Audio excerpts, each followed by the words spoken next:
नमस्कार मंडळी, नेहाच महाराष्ट्र व्लॉग्स या माझ्या मराठी यूट्यूब चॅनलमध्ये मी नेहा तुमचं सर्वांचं मनःपूर्वक स्वागत करते। आज दत्तजयंती होती। दत्तजयंतीनिमित्त मी हा विशेष स्वयंपाक केला होता। तर इथे साधा सोपा आहे, घेवड्याची बी फरस बी ज्याला म्हणतात ती मी वाफवून घेणार आहे मीठ टाकून। त्यानंतर उडीद डाळ मी चांगली 7-8 तास भिजत ठेवली होती, ती आता आपल्याला मिक्सरला दळून घ्यायची आहे। भाजीसाठी आपण आता याच्यात कांदा लसणाचा वापर न करता ओलं खोबरं आणि कोथिंबीरीचं वाटण करणार आहोत।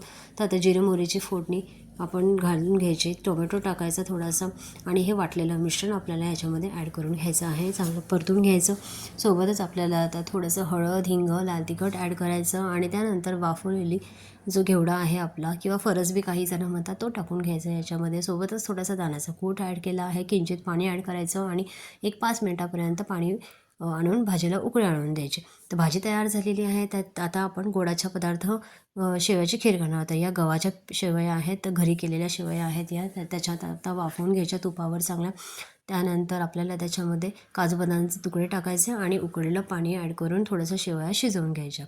तर शेवया शिजेपर्यंत मी हे मेदूवड्याचं जे बॅटर आहे ते हाताने चांगलं फेटून घेते आणि त्यानंतर आपल्याला याच्यामध्ये मीठ आणि हिरवी मिरची आणि जिऱ्याची पेस्ट ॲड करायची आहे आणि हे बॅटर आपलं तयार झालेलं आहे मेदूवड्यासाठी।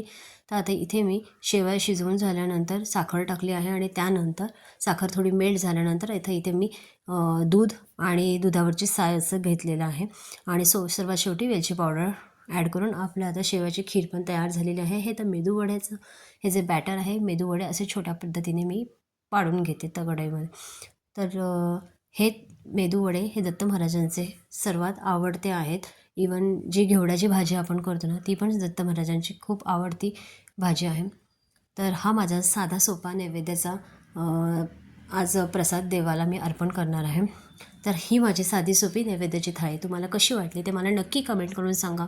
जर चॅनलवर नवीन असाल, चॅनलला अजून सबस्क्राईब केलं नाही तर पटकन सबस्क्राईबसुद्धा करा आणि जर हा माझा व्हिडिओ तुम्हाला आवडला असेल तर नक्की एक लाईक करा आणि अजून तुम्हाला असेच माझ्या व्हिडिओज बघत राहण्यासाठी धन्यवाद। Thank you so much.